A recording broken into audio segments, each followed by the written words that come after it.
tubwiriza ubutumwa bwiza twubaka imiryango babwire ko mu minsi mike rwose ngiye kubakora n'umushinga wa filime muha abantu bakunda kureba filime ndumva ashaka no gukora filime zivuga butumwa benshi baba bari gukora iz'ubusambanyi nkumva ndababaye ubwo rero unafite n'amafaranga ashyigikire ngewe rwose murabizi ko ibintu byanjye biba biri hejuru cyane ndi kumwe n'umugabo yarabyibushye araje ambwira ahantu ari gukura amafaranga Insengero Batazifunze yitwa Theo.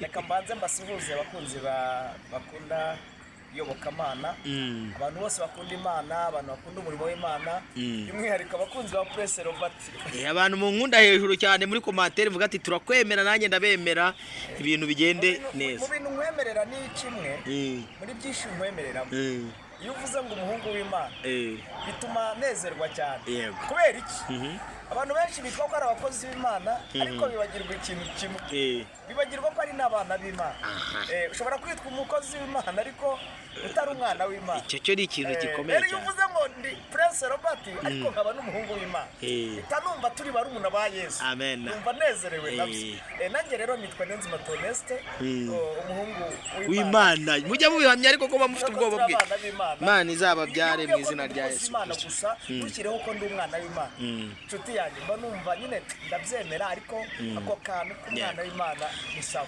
Yes, Theo dushyira imbere y'Imana ubundi tuganire. Bibiliya iravuga ngo babiri cyangwa batatu iyo bateranye ikintu kibateranyije ari ukuvuga Imana ngihita ishyira kuri iyo shene ngiri mu ijuru ikamanuka. Haleluya. Nawera nkawe mu gitondo urera saa sita urera haleluya nimugoroba urera amen. Ibizima n'abamarayika iyo bari imbere yawe iyo bari kwangura Uwiteka urera iyo bubuye amaso basanga umundi wera mu yandi magambo uri Imana yera. Tugushimiye ko wera mwa muri uru Rwanda rwacu ni wowe wera wenyine twese turi abanyabyaha ariko ni wowe wera abantu bose bakorera ivuga butumwa kuri YouTube nabo ntabwo bera nkawe urera kubera kwera kwawe rero ndasenze kugira ngo iri jambo tugiye kuganira n'abantu bawe rizagenda rigira umumaro mu mitima yabo kandi ikindi sabye ko Umwuka wera yavuga akavugaho ntari mu izina rya Yesu. Nirukanye imbaraga zirwanya ibintu by'Imana nirukanye umwuka wose urwanya ijambo ryawe mu izina rya Yesu. Imbaraga zirwanya abera kati kwa jinara Yesu imbaraga zituma abantu b'Imana batavuga ibyo bakwiye kuvuga zose nzitesha agaciro mpaye Umwuka wera umwanya wa mbere. Reka icyo ushaka ko kibaho iyi jambo wateguye washyize muri jewe rigera ku bantu bawe. Urakoze Mwuka wera urakoze kugiye kwishyigikira bisenze nize izina rya Kristo Yesu amen.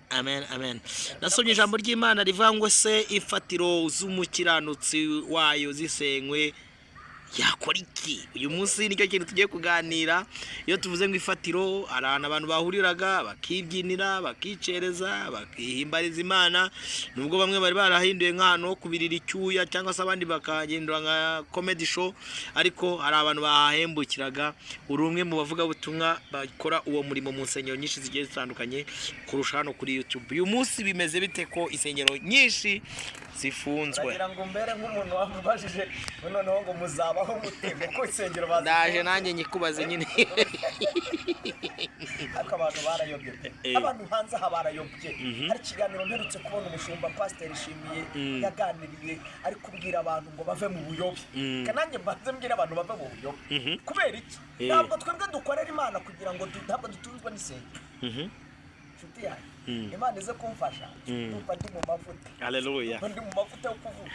Ariko abantu baza kunyumva neza ntabwo kuba nicaye ahangaha nje kugira ngo wenda mbone views oya nje gufatisha abantu nje no guhumuriza abantu nje kubabwira imbaraga z'Imana nuko Imana dukorera ari Imana dukorera atari Imana dukorera kugira ngo iduhe imigati oya dukorera Imana kubera kuki dukorera Imana dukorera Imana kugira ngo izaduhe ubwami icyo ni icyambere ariko kandi tunayikorera kugira ngo idutize iminsi tukiri mwisi idusindagize turanze iminsi mibi muri iyo minsi mibi tuba tunarimo Imana iduhe ibyo yadusezeranije niko yabwiye Petero iramubwira ngo mukiri mwisi nzaba kubira ishuro zingahe ijana muri izo shuri ijana rero iyo turi gukorera Imana tuba tunayinginga ngo niduhe no kubiranye bundi ikintu Imana yaduhamagariye n'iki uze kunyumva neza Imana yaduhamagariye kuyihuza n'abantu bayo satani aba ashaka kunyaga. Noneho twamara kuzana umunyago tuwambuye satani,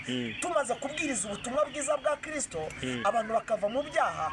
Iyo Imana ibonye uyikoreye umurimo, nayo iguhuza n'ibirayi. Theo, muri senteze yawe no mu bitekerezo byawe muri senteze no mu bitekerezo byawe umaze ukore muri analyse, ukore mu cyumba cy'ubwonko, umaze guhuza n'Imana abantu bangaye, ukore mu cyumba cy'ubwonko hirya. Aha, reka mbanze mere wo kumasoma giye ukuntu nakije. Jewe mama oya ibyo gucyuwa ndaza kuhagera kubera ko ntabwo nshobora kugera ahantu ubundi ikintu kisha abantu benshi no kuri iyi mihanda yivuga ya YouTube. Abantu benshi barazana ibintu ariko badafite profondeur, bataza aho bivuye. Akazinduka mu gitondo ngo Imana ngo yarose ngo nawe n'umuhanuzi, akazana umuhanuzi ataza aho bukomoka. Rero sinshobora kukubwira icyo gisubizo nge ntahereho profondeur ukuntu nakije. Jewe nyizwa nta muntu wigeze umbwira. Marayika w'Imana yasanze mu nzozi, mbona ndi ikimuga mu bimuga byari byinshi. None mbona nkuyemo, arangije ahitamo Bibiliya, ngo mbona ntangiye kujya ngenda mbwiriza abantu. Muri iyo minsi nibwo natangiye kujya mbwiriza gake gake, ariko ntabizi, ntajya kujya mu byumba. Urumva ko nge nabwirijwe na Yesu, ntabwo nabwirijwe naki n'abandi bantu cyangwa se undi muntu runaka. Nizere ko mu nyumva. Hanyuma Theo, ndangije nkora umurimo w'Imana. Kuva icyo gihe rero ntangira gukora umurimo w'Imana, urambajije ngo maze kugeza abantu bangana. Mu by'ukuri natangiye umurimo w'Imana wivuga butumwa mu mwaka wa 2007, kuko nakijwe 2004. Namaze imyaka igeze muri 3 ndi kwiga uko babwiriza, uko bavuga ijambo ry'Imana, uko baritegura, uko bitwara ku ruhimbi, ngenda mbyiga. Namaze imyaka 3 naratinyuka gufata akanya ngo njye ku ruhimbi nangire kwigisha. Uruhimbi rukuru nyine kwa kundi nko ku cyumweru, ahubwo najyaga njya mu masengesho nkatangira kwiga. Nyine hari n'umukozi w'Imana yitwa Batiste Gahama yajya anyigisha ijambo ry'Imana cyane, anyigisha uko bategura ijambo ry'Imana, nigira ku bashumba batandukanye navugira hano kuri YouTube, baje banyigisha. Mu myaka 3 yose nari ndi kwiga. Ikibazo dufite abantu ntibashaka kwiga. Umuntu arabyuka ngo narose gahitaza ngo mvuga ko Imana ivuze. Uzi ko burya n'ubuhanuzi bwigwa bakamenya uko bahanura. Hari ishuri ry'abahanuzi ryigeze ryabaho ndetse ko ryamaze iminsi mikeya, ariko ubundi abantu bakwiye kwigishwa. Na Elisa yararifite. Yes, ishuri ry'abahanuzi. Naho rero ibintu byacu byinshi byapfiriye. Jewe rero sinza kuvuga ngo umubare wabo nagejeje kuri Yesu ungana gutya, kuko twebwe icyo dukorera Imana, hanyuma Imana ubwayo.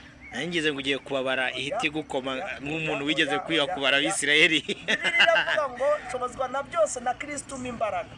Kandi uwibwira ko hari icyazi, abari nta cyazi ukurikije ibyo yarakwiye kugira gute kumenya. Rero nge sinshobora kuvuga ngo Theoneste ngo nabwirije abantu 100,000. Oya. Imana niyo izi abo nigishije n'umubare wabo.